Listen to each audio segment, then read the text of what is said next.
the first couple days, people don't believe me when I say this. I think it was literally the first day I did carnivore. I was doing keto before, so maybe it's because I got rid of the inflammation, but I stopped snoring. And I heard Dr. Jordan Peterson say he stopped snoring the first week.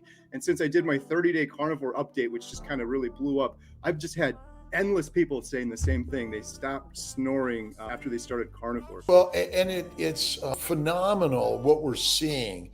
I watch and read Kevin Stock, who's a great, amazing dentist, and he runs a blog, Meat Health, and he shares this